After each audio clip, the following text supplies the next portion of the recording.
Diwata umiiyak ngayon sa video dahil hirap na daw siya sa negosyo niya ngayon. Kaya ko sanang umiyak, kaya lang hindi ko kaya eh.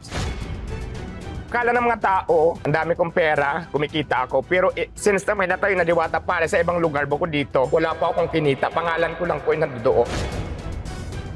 Tapos ang problema pa, doon sa isang sa Quezon City, mayroon silang previous balance doon sa may-ari na 300,000. So ako yung magbabayad. Imbis na kumita ako, wala talaga akong kinita. So ako pa yung nagsacrifice, ako pa yung nautangan. And as a business owner, what are the top 3 mistakes na dapat mong maiwasan para hindi mangyari sa'yo at sa negosyo mo ang nangyari sa kanya? Ayoko sanang umiyak sa kabila kasi ng daming basher, nilalabanan ko lang. Pero yung totoo, wala talaga akong kinita. Wala talaga akong kinita. Yo, what's up? My name is Real Talk Darbs, founder of House Creatives, company dedicated to helping entrepreneurs create content that converts. And today, we are gonna be analyzing Diwata na dating trending, pero ngayon, parang tuluyan ng nalulugi. Totoo nga bang nalulugi na ngayon ang dating sikat na Diwata Pares? Paano kaya nangyari na kahit sobrang hype niya dati at sobrang dami niyang fans, biglang humina na lang ang negosyo niya at halos wala na daw natitirang pera? Ending, wala talaga ako napala. Ako pa yung nautangan. And of course, what are the things that we may be able to learn from this kind of situation? Let's find out. First, let me give you a brief context. Now, sa mga hindi nakakaalam, si Deo Harito Balbuena, or mas kilala bilang Diwata, or Pares Queen, or King, ay dating isang sikat na food vlogger, social media personality, at isang negosyante. Year 2016 nang una siyang nakilala online. Mula sa kalangitan, lumagapak sa kalupaan, ang nag-iisang diwata na mukhang kawatan.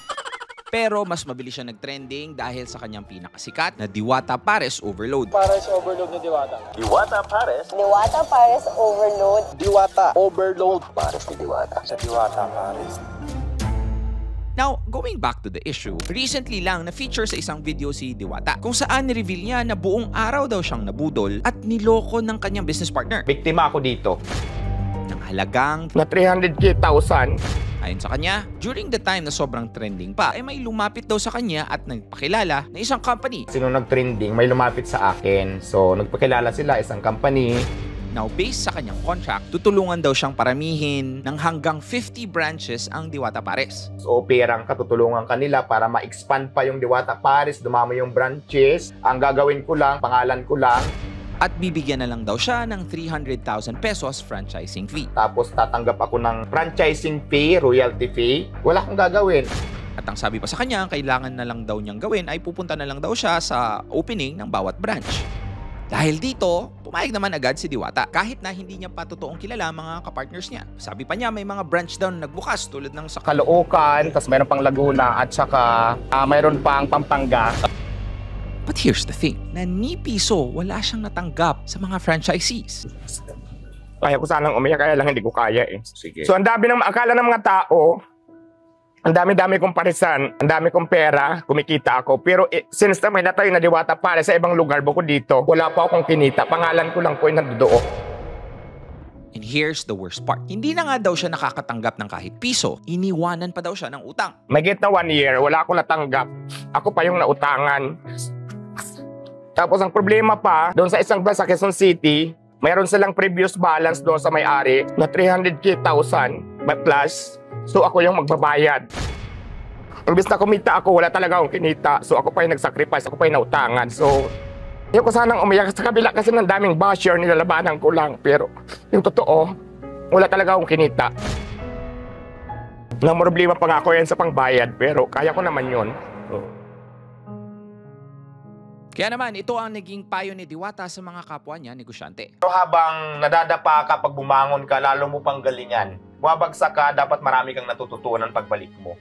So ganun lang ginawa ko. Laban lang ng laban, huwag sumuko kasi pag sumuko ka, hindi mo makamtan yung pangarap mo na gusto mo. Kasi katulad sa akin, di ba? Yung pangarap kong bahay, sasakyan, kung sumuko ko sa mga laban, mabibili ko ba to? Basta tuloy nyo lang yung pangarap nyo. Kung hindi man para sa inyo ngayon, malay mo bukas sa inyo naman. Huwag lang kayo sumuko. Dahil dito, halo-halo naman ang naging reaksyon ng mga netizens. Mayabang ka kasi. Karma is real. Buti lang yan sa kanya. Dahil lumaki ang ulo, naging mayabang na. Yung ibang nga kawatan ng mga politiko eh. Ikaw, laban ng parehas. God bless. Proud ako sa iyo, Diwata. Kasi lumalaban ka ng patas. Lagi lang magdasal at humini ng guidance ni God. Good luck sa journey mo as a businesswoman. Now, I believe as a business owner myself, these are the 3 things that went wrong kaya nangyari ito kay Diwata. Mistake number 1, he did not ride the wave and he got entitled. People will love and will hate you fast. And I believe he thinks na ang hype niya maglalast forever. Picture, di pa rin tayo nagsawa.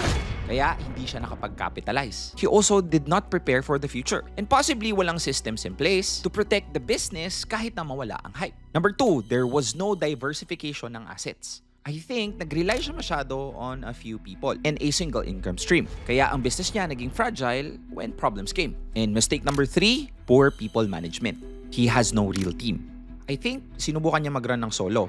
And I believe this is one of the common mistakes of beginner entrepreneurs na porket ikaw ang nakakaalam, ikaw ang gagawa lahat. And kung ito ang gagawin mo, small problems will pile up on top of your head. Dahil doon, ikaw magiging bottleneck and operation will slow down. Kasi hindi mo naman kayang asikasuhin lahat ng sabay-sabay. Which contributed to lower quality of service, lower quality of food, and hence, wala na mga clients na bumabalik.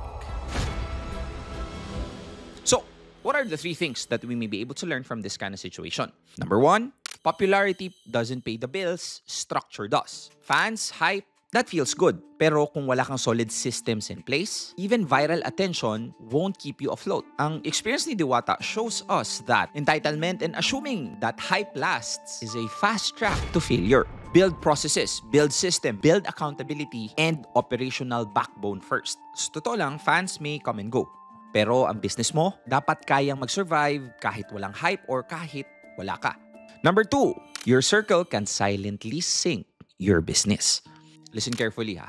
Relying too much on one partner, friend, or closed circle can quietly drain your business. Diwata's experience shows na kahit people you trust, kapag may problema sa kanila, maaapektuhan talaga ang kita at operations ng business mo. Now, for business owners, always check your team and partners carefully. And at the same time, spread your income streams and assets. Sometimes, trust is not enough. Or, maybe you trust, but always verify. Number 3, cash control beats revenue. So, totoo lang, it's not really about how much money you earn. It's actually about how much you have and how much you can use. Sure, Diwata might have sales. Pero halos naubos lahat dahil sa utang at gastos. Kaya tuloy nalulugi na yung business niya. Now, for business owners, always know exactly kung nasaan nakalagay yung mga pera mo. Separate mo what's ready to use from what's already committed. Always also save extra fund para meron kang safety net if in case other cash stream fails. Kasi without this, kahit trending ang business mo at kahit madami ang perang dumadating, kung merong butas at naglilik na pera and you don't know where to find it, mauubos at mauubos yan. Real talk.